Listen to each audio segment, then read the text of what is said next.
तो आप देख रहे हैं लिखा हुआ भी है principles of inheritance and variation.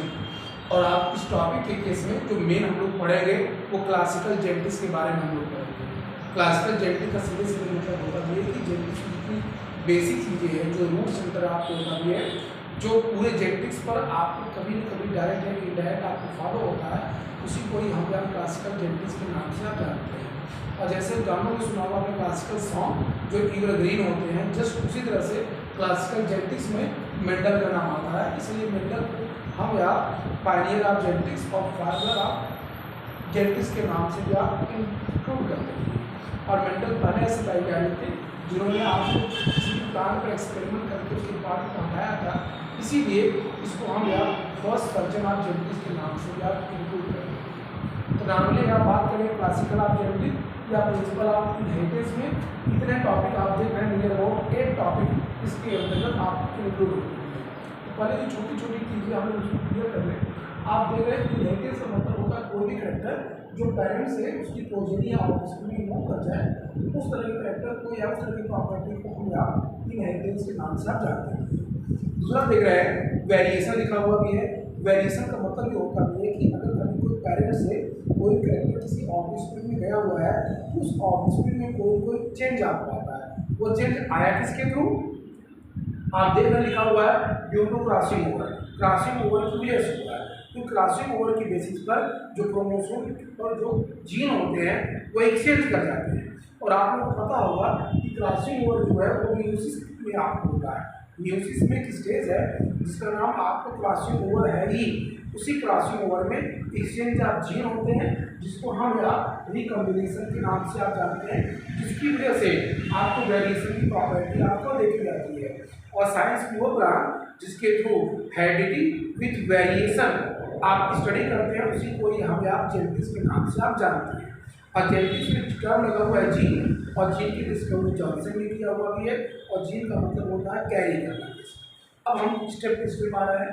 इसमें आप देख रहे हैं पहला पार्ट लिखा हुआ है मेंडल्स लॉ ऑफ इनहेरिटेंस। आप सबको पता होगा कि मेंडल ने किसी तरह का कोई नियम नहीं दिया हुआ है, लेकिन मेंडल पहले ऐसे साइंटिस्ट थे जिन्होंने आपको जेनेटिक्स पर विथ एविडेंस के साथ साइंस में एक्सपेरिमेंट किया। और एक्सपेरिमेंट उन्होंने बेसिकली 1856 से लेकर के 1863 तक टोटल 7 ईयर पर उन्हें एक्सपेरिमेंट किया, जिसमें 2 साल उन्होंने इस बात के लिए एक्सपेरिमेंट किया उनके एक्सपेरिमेंट में गॉर्डन पी ही होना चाहिए। और 5 साल जो उन्होंने गॉर्डन पी पर एक्सपेरिमेंट किया। गॉर्डन पी जिसको हम यहाँ पाइसम सटाइबो बायोलॉजी नाम से सब जानते हैं, जिसको क्रोमोसोम नंबर 2 इक्वल टू 14 के केस में भी है। और जो मेंडल ने जो लिया था वो 7 पेयर ऑफ कंट्रास्टिंग कैरेक्टर लिया था। जो 7 पेयर ऑफ कंट्रास्टिंग कैरेक्टर जो थे वो इस 14 क्रोमोसोम के सिर्फ 4 क्रोमोसोम पाए गए। और क्रोमोसोम नंबर है कौन? Chromosome number 1, chromosome number 4, chromosome number 5 और क्रोमोसोम नंबर 7 के नाम से आप इंडिकेट आप करिए। अब आप इसमें देखिए, हालांकि मेंडल एज होल लाइफ इस तरह कोई नियम दे नहीं पाए। मेंडल के एक्सपायर हो जाने के बाद, मेंडल जो एक्सपायर हुए नियर अबाउट 1884 में मेंडल एक्सपायर होते हैं। और आपको 6 जून 1884 को मेंडल एक्सपायर होते हैं। और उनको एक डिजीज होती है, उस डिजीज को हम यहाँ ड्रॉप्सी डिजीज के नाम से आप इंक्लूड कर देते हैं। और ड्रॉप्सी डिजीज में हार्ट और किडनी काम करना बंद कर देता है। और उसकी मेंडल एक्सपायर हो जाने के बाद आपको 20वीं सेंचुरी में 3 साइंटिस्ट आते हैं, और तीनों के तीनों बॉटनी से रिलेटेड है। कार्ल कोरेंस, वॉन टेस्टनबर्ग और ह्यूगो de Vries। उन्होंने मेंडल के वर्क को सही से डिस्कवर किया। उसमें से कार्ल कोरेंस ने मेंडल के पूरे वर्क को आपको 2 अलग अलग लॉ में डिफाइन कर दिया, जिसको हम आप लॉ ऑफ सेग्रीगेशन और इंडिपेंडेंट असॉर्टमेंट के नाम से आप इंक्लूड करें। अब इसमें आप देख लीजिए, अगर मेंडल्स लॉ सीधा आप देख रहे हैं यहाँ पर टॉपिक इसका इस्तेमाल किया गया है। फिर अगर आप डोमिनेंस में दुनिया में कभी भी चले जाइए, कहीं भी चले जाइए, हर आप स्पीसीज में कोई भी ऐसा कैरेक्टर जो अपनी चीज़ों को शो कर रहे हैं उसको हम डोमिनेंट बोलते हैं। और जो अपने कैरेक्टर को शो नहीं कर पाए उसको हम रिसेसिव के नाम से आप जानते हैं। उसके लिए हमारे शरीर में कुछ जीन्स होते हैं, और जीन को कैरी करने के लिए एंजाइम होते हैं, और एंजाइम प्रोटीन से बने हुए आप होते हैं। उसको लेकर के 2 साइंटिस्ट थे जिनका नाम था बेडल और टैटम। इन दोनों वैज्ञानिकों ने 1 जीन, 1 एंजाइम, वन मेटाबॉलिक का रिएक्शन दिया जिसके अकॉर्डिंग वो आपको फेमिनिन ऑफ डोमिनेंस का रूल आपको फॉलो होता है। जिसमें आपने पढ़ा होगा कि रेड और व्हाइट में क्रॉस करने के बाद उसमें से F1 क्वेरी में आपको एक रेड कैरेक्टर आता है। और पूरे जेनेटिक्स में अधिकतर जो डोमिनेंट कैरेक्टर होते हैं उनको कैरेक्टर मिलेंगे और जो रिसेसिव कैरेक्टर होते हैं उनको स्मॉल लेटर में आपको इंडिकेट किया जाता है। और याद रखिएगा जितने भी आप लिख रहे हैं डबल, इसका मतलब ये पेरेंट हमेशा डिप्लॉयड होते हैं और जब इनमें क्रॉस करते भी हैं तो गैमेट हमेशा हैप्लॉयड होते हैं। ये हमेशा याद रखिएगा, अधिकतर स्टूडेंट इसमें गलती करते हैं।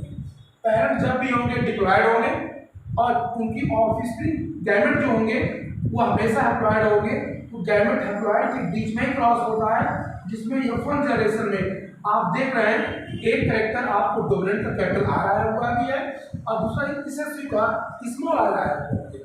जो कैरेक्टर आर देख रहे हैं ये मान लिया जाए कि रेड कलर है और ये आपके इसका कंट्रास्टिंग कैरेक्टर व्हाइट है और जहां आप कंट्रास्ट कर देंगे उसको हम आप एलिल के नाम से आप जानते हैं, क्योंकि एलिल का मतलब ही हो गया कंट्रास्टिंग पेयर ऑफ कैरेक्टर के नाम से आप इंडिकेट करते हैं।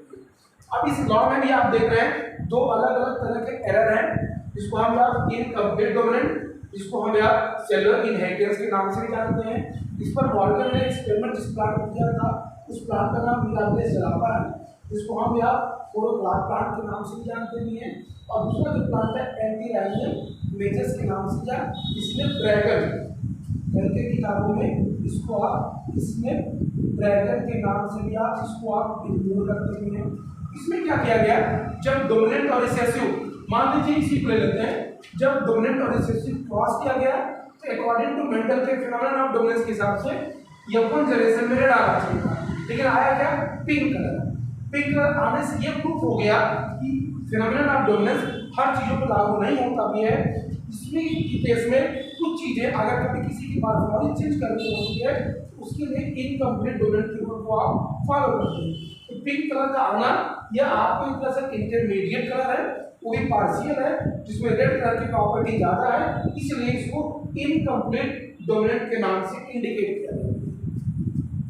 दूसरा देख रहे हैं, देखा हुआ है कोडोमिनेंस। इसका सबसे बेटर एग्जांपल आप देख रहे हैं ह्यूमन में जो ग्रुप ए बी ओ है, नॉर्मली ग्रुप तीन ही होंगे ए बी और ओ, लेकिन जो इसमें ए बी आया हुआ भी है ये ए और डी के बीच का है। तो कोडोमिनेंस से अगर एक नई जाति लानी हो जिसमें दोनों कैरेक्टर एकल मिक्स हो जाए तो उससे जो कैरेक्टर आता है उसी को ही हम कोडोमिनेंस के नाम से आप जानते हैं। और कैरेक्टर में जो एग्जांपल दिया गया रोल कलर, जस्ट अगर उसको ले लें तो रेड और व्हाइट में ही पिंक की बजाय अगर दोनों कैरेक्टर 50-50 मिक्स हो जाए और मिक्स होकर के एक नया कैरेक्टर लेकर आ जाए उसी को ही हम आप रोल कलर या कोडोमिनेंस के नाम से आप जानते हैं। दूसरे में आ जाइए लॉ ऑफ सेग्रीगेशन या प्योरिटी ऑफ गैमेट।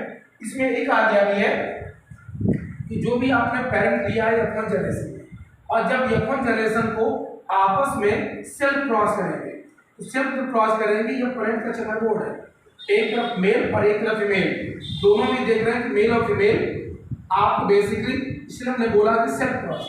जब सेल्फ क्रॉस करेंगे आप देखिए F2 जनरेशन में यहाँ पर और इनके बीच में ये F2 जनरेशन, ये कैरेक्टर ये ऑफस्प्रिंग आपको आ गया। इसमें आप देख रहे होंगे जो पेरेंट आपने लिया पहले जो आपके F1 में है और जो आपका पेरेंट है, ये सब के सब पेरेंट F2 जनरेशन में आ जा रहे हैं, इसीलिए इसका नाम ही पड़ गया प्योरिटी ऑफ गैमेट। जितना भी गैमेट आपने लिया है सब के सब और सभी लोग अलग अलग हो गए हैं, इसलिए इसका नाम ही पड़ गया law of segregation. Law of segregation में वन जीन का इस्तेमाल किया गया है, वन कैरेक्टर का इस्तेमाल किया गया है, इसीलिए इसको हम लोग मोनोहाइब्रिड भी बोल सकते हैं।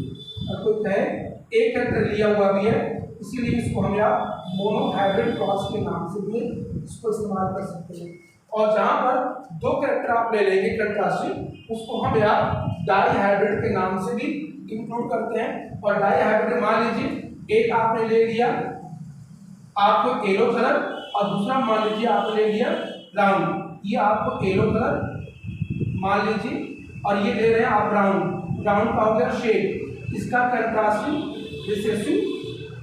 अगर आप देखेंगे येलो का आपका हो गया ग्रीन और ब्राउन का हो गया रिंकल। जहाँ पर दो कैरेक्टर ले लीजिए वहाँ पर आपको 2G और इसी को हम यार डाइहाइब्रिड क्रॉस के नाम से भी आप इंक्लूड करते हैं। हालांकि आज के डेट में ये इंडिपेंडेंट असॉर्टमेंट आपको एक्सेप्शन है। क्यों एक्सेप्शन है? क्योंकि आज के डेट में हमारे पास लिंकेज आ चुका है और लिंकेज के लिए आपको टीएच मॉर्गन का एक्सपेरिमेंट है।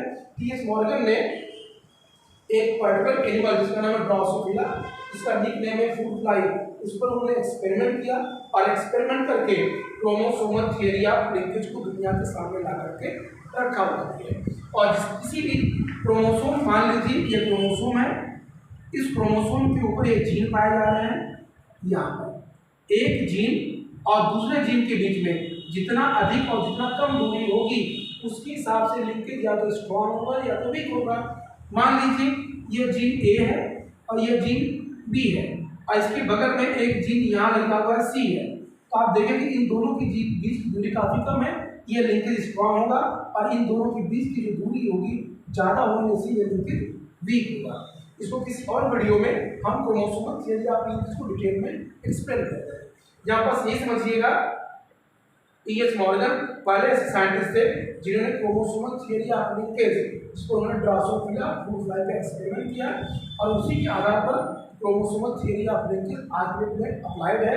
इंडिपेंडेंट स्मार्ट असॉर्टमेंट पूरी तरह से फ्लॉप। उसके बाद आप देख रहे हैं एक और टॉपिक है सेक्स डिटर्मिनेशन। इसमें कहा गया कि आने वाली पीढ़ी मेल है कि फीमेल है वो इस बात पर डिसाइड आपको होगी कि बेसिकली यहाँ देखें दो टर्म है, हेट्रोगेमी और हेट्रोगेमी मेल, हेट्रोगेमी फीमेल। इसमें हेट्रोगेमी फीमेल का सबसे बेस्ट एग्जाम्पल जो मिलता है वो ह्यूमन है।